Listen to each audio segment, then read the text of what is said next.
Nah sebenarnya itu cek plagiarism sejak kapan sih diberlakukan? Sejak Indonesia mengalami darurat copy paste. Oh, darurat. Ya itu ini.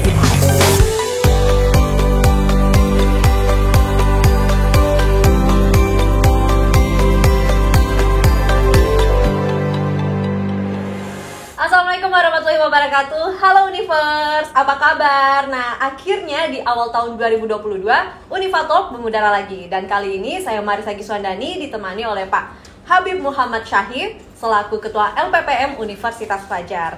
Apa kabar Pak Habib? Alhamdulillah baik. Sehat selalu ya? Alhamdulillah sehat. Nah, kali ini kita kan mau ngebahas soal skripsi. Karena ternyata memang banyak sekali teman-teman di mahasiswa tingkat akhir yang masih bingung untuk menentukan topik penelitian dan juga gimana sih caranya untuk mencari topik yang istilahnya out of the box tapi masih sesuai dengan disiplin ilmu. Kira-kira ada tips nggak Pak Habib? Baik. Terkait penelitian, ya itu memang mungkin bisa dikatakan adalah keniscayaan ya bagi seorang calon sarjana, apalagi di Universitas Fajar. Nah, untuk mencari topik penelitian sendiri, hari ini saya kira sudah sangat luar biasa fasilitas yang kita disediakan, baik kampus sediakan maupun teman-teman bisa cari sendiri di luar dengan memanfaatkan teknologi. Misalnya, teman-teman bisa berbasis pada hobi. Kan banyak anak-anak Unifa hobi mungkin pencinta alam, hobi jurnalistik, dan sebagainya. Ide-ide penelitian itu bisa muncul dari hobi. Tinggal kita bisa melihat dari disiplin ilmu kita.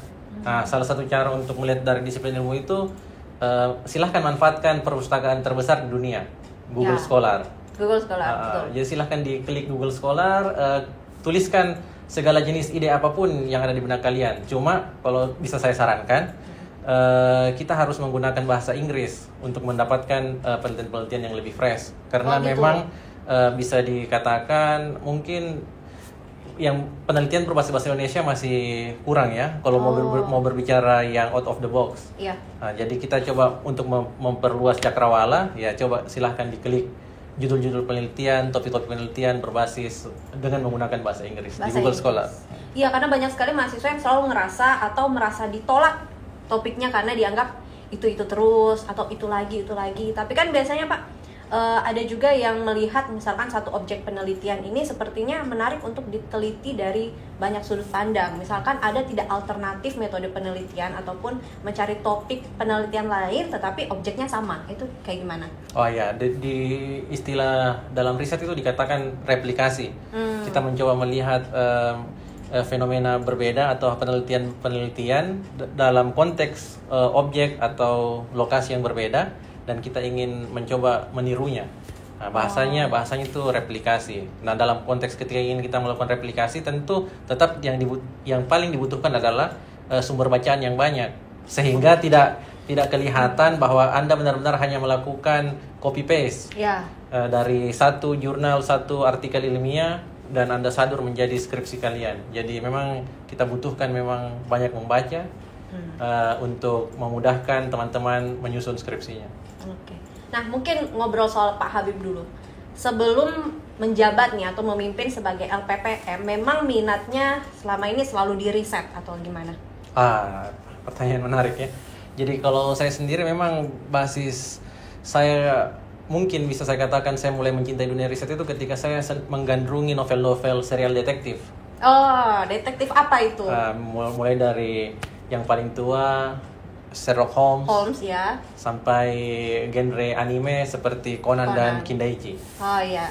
Ya awalnya di tingkat SMA, awalnya saya merasa bahwa saya termasuk anak nakal, bisa dikatakan seperti itu ya, lebih senang bergaul dan sebagainya. Tapi ketika saya membaca novel-novel detektif tersebut, kan banyak pendekatan dalam mengutarakan kasus menggunakan basis data dan basis ilmu pengetahuan, khususnya biologi, kimia. Nah, itu yang membuat saya, ternyata ilmu pengetahuan ini bisa sangat luar biasa jika dia diterapkan di jalan yang benar. Nah, saya berlanjut lagi ke waktu saya masih S1, ya mungkin juga di sini banyak yang seperti itu. Didikan kawan-kawan senior-senior saya di lembaga kemahasiswaan membuat saya dekat dengan aktivisme sosial. Nah, itu kan tentu tidak bisa kita membela masyarakat tanpa data yang kuat. Betul. Akhirnya itu juga yang membuat saya, kenapa saya sepertinya jatuh cinta dengan dunia penelitian. dengan riset Iya, ya. dan alhamdulillah ya itu ternyata cinta saya berbalas. Saya mendapatkan beasiswa karena kemampuan saya dalam melakukan penelitian. Oke. Nah, ini Pak, ada juga biasanya masalah kayak gini. Mahasiswa kan kita akui ya, cenderung lebih update mungkin sekarang. Banyak yang lebih paham teknologi dan juga dia tahu tentang hal-hal baru atau hal-hal terkini. Nah, tetapi banyak juga yang mengajukan suatu topik penelitian ataupun objek penelitian ternyata itu tidak familiar disiplin ilmunya atau di dosen-dosennya. Itu gimana cara meyakinkannya bahwa hal ini tuh lagi urgent nih sekarang? Itu kayak gimana caranya? Oh iya. Itu juga pernah saya alami. Ya, salah satu hal yang paling sederhana adalah kita juga tidak bisa menafikan bahwa beberapa dosen atau mungkin teman-teman kita belum membaca apa yang sudah kita baca.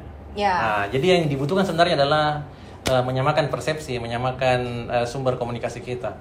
Nah, mungkin trik yang ini bisa teman-teman coba. Misalnya dengan kalau kalian habis berselancar di Google Scholar, mendapatkan topik-topik penelitian yang baik, jangan lupa di-download. Nah, download, baru kemudian print dan dibawa beserta skripsinya. Jadi ketika nanti dosennya bertanya, ini kayaknya bukan topik kita, silahkan kalian perlihatkan. Pasti, ternyata kajian ilmu kita sudah sampai di sini ya perkembangannya. Insya Allah kita akan sampai kepada persamaan persepsi yang akan sangat mendukung teman-teman untuk mempermudah penyelesaian skripsi. Oh gitu. Nah, ada banyak juga yang sudah bertanya di Instagram, di box Q&A. Nah, langkah awal, ini dari Tika Cika, langkah awal kita ke dosen buat mulai skripsi gimana sih? Wah, ya tentu sangat sederhana ya. Cukup memperkenalkan diri, bilang, halo. Mohon maaf Pak, saya berdasarkan SK Kaprodi merupakan anak bimbingan Bapak dalam hal skripsi. Mohon bimbingannya. Saya kira ini hal yang sangat sederhana. Mungkin dia takut kali Pak. Mungkin dia takut ketemu ya sama dosennya. Jadi ya silahkan saja diutarakan dengan baik-baik. Apalagi yang saya tahu di sudut-sudut kantor prodi di Unifa ini kan sudah ada template SMS, template WA ke dosen. Cara berkomunikasi dengan baik kepada dosen ya. Silahkan diikuti itu. Saya kira itu bisa menjadi salah satu cara untuk menutupi rasa malu. Oke. Ada lagi yang tanya dari Azhar Gunawan Ridwan, topik skripsi atau judul yang paling diminati sekarang itu yang seperti apa? Ini salah satu caranya untuk melihat bahwa topik penelitian itu diminati, kita kembali mengoptimalkan Google Scholar. Kenapa saya selalu mengatakan Google Scholar? Karena Google Scholar ini sangat membantu kita, khususnya jika ingin aktif di dunia penelitian atau ingin meneliti. Salah satu caranya adalah pertama, teman-teman buka bagian settingnya atau pengaturannya, pilih filter atau saring, pilih saringan 10 tahun terakhir. Misalnya ditulis itu tahun 2011 sampai 2021. Lalu tulis topik penelitian seperti yang saya sarankan di awal tadi, menggunakan bahasa Inggris, berdasarkan disiplin ilmu teman-teman. Dan kemudian setelah muncul, maka lihatlah yang paling banyak disitasi, atau bahasa Inggrisnya di cite. Jadi yang paling banyak disitasi. Artinya penelitian tersebut merupakan penelitian yang digandrungi di 10 tahun terakhir. Seperti itu. Jadi harus banyak-banyak main ke Google Scholar. Jadi jangan cuma Google-nya tok, tapi tambahin Google Scholar. Google.scholar. Iya. Oke, ada lagi yang tanya dari ini siapa ya? Oh iya. Ini Nazan. Yang ciptakan skripsi itu siapa sih dan tujuan utamanya apa mahasiswa disuruh untuk membuat skripsi? Ya, ini mungkin pertanyaan yang sedikit nakal tapi sebenarnya filosofis. Ini filosofis sebenarnya menurut saya. Tujuan awal diciptakan skripsi ya tentu ini bisa ditelusur mulai dari awal hadirnya perguruan tinggi di Indonesia. Ya, dengan mungkin istilah-istilah yang berbeda.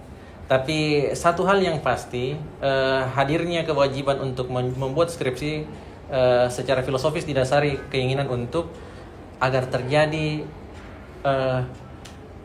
kita bisa memberikan seberkas ilmu pengetahuan atau kebebasan dalam hal mengembangkan pengetahuan. Itu adalah bukti bahwa teman-teman memang sudah berkontribusi dalam memberikan ilmu pengetahuan, mengembangkan ilmu pengetahuan di bidangnya masing-masing.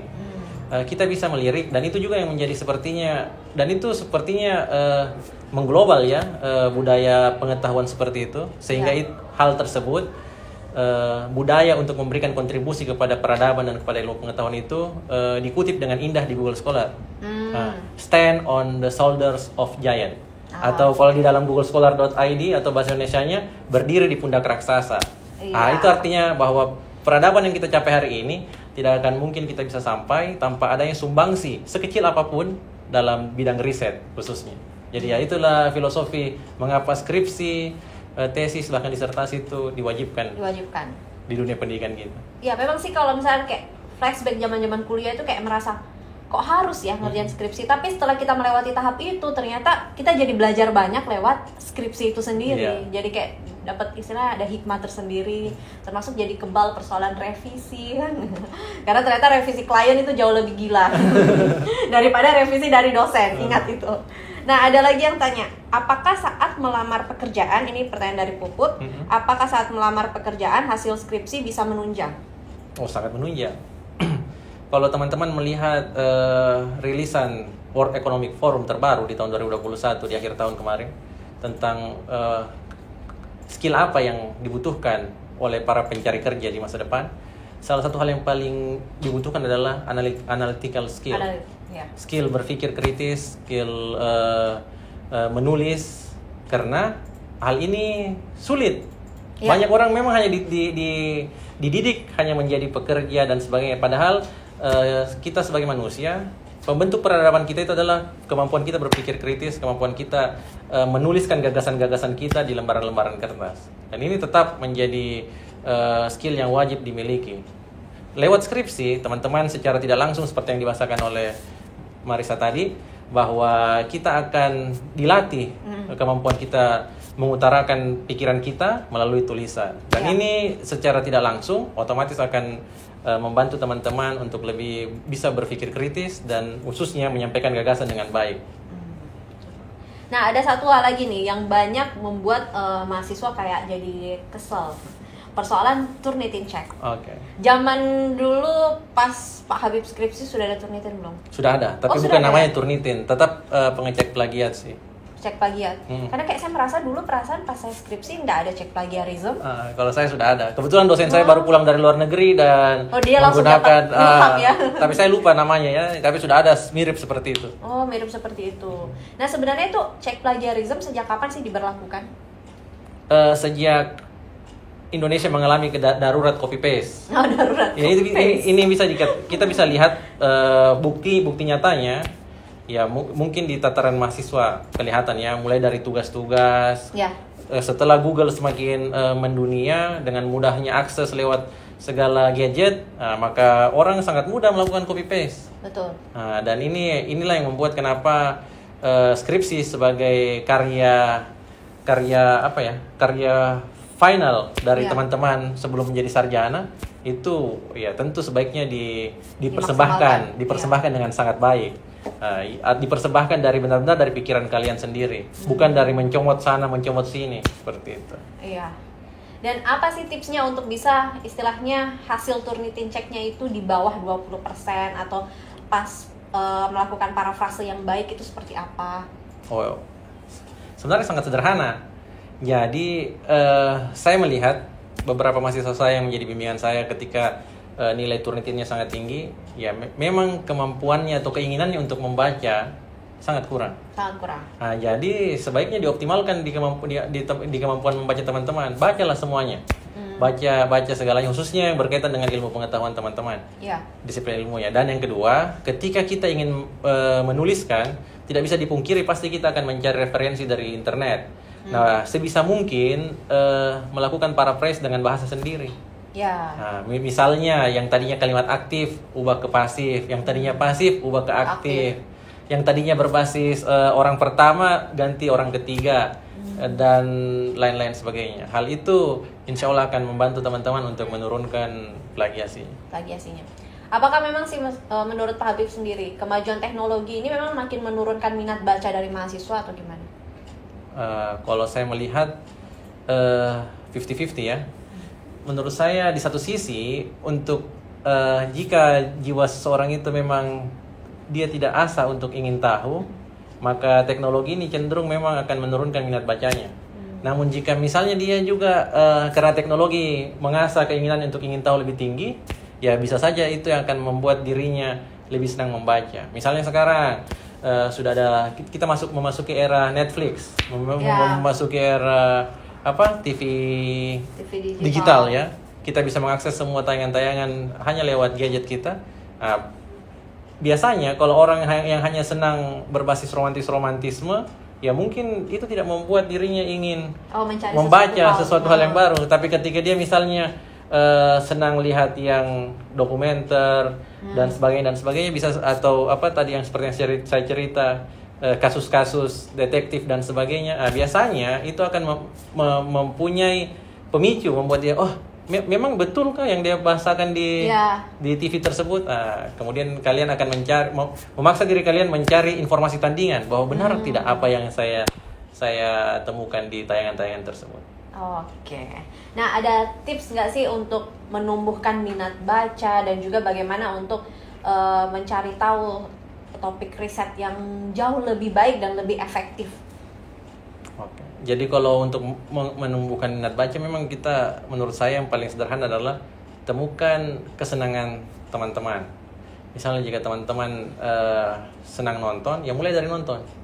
Kemudian pertanyakan semua apa yang kau nonton tersebut. Apakah ini benar betul? Apakah ide di belakang ini hanya imajinasi atau benar-benar terjadi? Seperti itu kan, banyak kan film-film berdasarkan kisah nyata dan sebagainya. Biasanya berdasarkan seperti itu kita akan dibawa untuk sedikit banyak mulai mencoba berani membaca. Nah, berikutnya untuk agar bisa tetap mampu menyelesaikan studinya, ya tentu dibutuhkan berdiskusi dengan lingkungan-lingkungan yang positif, khususnya yang berkaitan dengan ilmu pengetahuannya. Nah, jadi misalnya aktif di himpunannya, tapi jangan bertanya soal program kerja saja, tapi bertanyalah tentang bagaimana teman-teman baru berdasarkan ilmu kalian. Saya kira itu bisa dibudayakan sehingga akan membuat kebaikan itu menular. Berarti secara tidak langsung menumbuhkan pemikiran kritis terlebih dahulu dalam diri sendiri. Betul. Nah, ini juga Pak Habib, kan banyak mahasiswa yang dia punya penelitian, misalnya dia sudah selesai skripsi dan dia merasa bahwa hasil risetnya ini bagus loh. Nah, terus dia mau terbitkan ke jurnal. Tapi kadang masih kayak merasa ragu untuk mempublikasikan dengan alasan manfaatnya apa ya untuk diri sendiri kayak gitu. Nah, padahal kalau kita lihat dari sisi yang berbeda, manfaatnya akan sangat terasa, karena riset itu atau hasil penelitian teman-teman itu bisa dikatakan portofolio kemampuan diri kalian. Portofolio yang insya Allah abadi tersimpan di Google Scholar. Ya, dan di situs-situs lain Di situs lain. Jadi misalnya kalau memang kalian misalnya senang meneliti dan mendapatkan isu penelitian yang baik, jangan ragu untuk dipublikasikan. Minta bimbingan sama dosen-dosen kalian untuk sebaiknya saya publikasikan di mana Bapak Ibu. Karena apa? Karena sekarang kan eranya digital. Orang ketika ingin mencari kemampuan kalian, ya pasti dia akan mencari namanya ini, siapa sih namanya ini. Dia akan mengklik di Google, dan ya kalau memang penelitian kalian baik, ya pasti dia akan muncul di Google Scholar. Dengan nilai citasi yang tinggi seperti itu akhirnya akan menjadi portofolio. Misalnya kalian ingin S2 ke luar negeri, ingin mencari calon pembimbing di luar negeri, itu hal yang luar biasa. Itu karena akan sangat ya, itu bisa dikatakan kalian bisa mendapatkan beasiswa sudah 70% beasiswa di tangan kalian kalau kalian sudah punya rekam jejak penelitian yang baik. Karena saya kayak pengalaman juga Pak Habib, sempat kayak diminta untuk menjadi narasumber, terus kayak bingung tahu dari mana. Ternyata dia baca jurnal saya. Jadi kayak akhirnya ada yang baca. Itu kayak memang ada rasa happy sendiri, dan ternyata riset ini bermanfaat juga untuk orang lain ya. Jadi bukan cuma untuk diri sendiri, tapi ternyata yang baca juga jadi lebih aware terhadap sesuatu hal. Oke, ada mungkin kata penutup ataupun statement dari Pak Habib buat Universe dimanapun berada? Kalau saya, apalagi ini kita tentang di musim-musim final seperti ini ya, yang paling utama untuk teman-teman Universe dimanapun berada, membaca membacalah segalanya yang kalian bisa bacalah. Karena memang selain itu adalah ayat pertama ya, karena saya seorang orang muslim, ayat pertama yang difirmankan Tuhan ke nabi kita, itu juga merupakan memang benar-benar jendela dunia. Dengan membaca kita akan mengetahui banyak hal, dan dengan membaca yang paling utama, skripsi teman-teman akan selesai tepat waktu. itu kunci utamanya, harus selesai tepat waktu. Oke, terima kasih banyak Pak Habib atas waktunya untuk kita ngobrol di Unifa Talk. Mungkin bisa akan ketemu di episode selanjutnya dengan pembahasan yang lebih seru lagi persoalan riset. Oke, terima kasih banyak buat semua yang sudah gabung. Wassalamualaikum warahmatullahi wabarakatuh. Oh ya, jangan lupa ya buat di like, komen, dan juga di subscribe. Bye bye.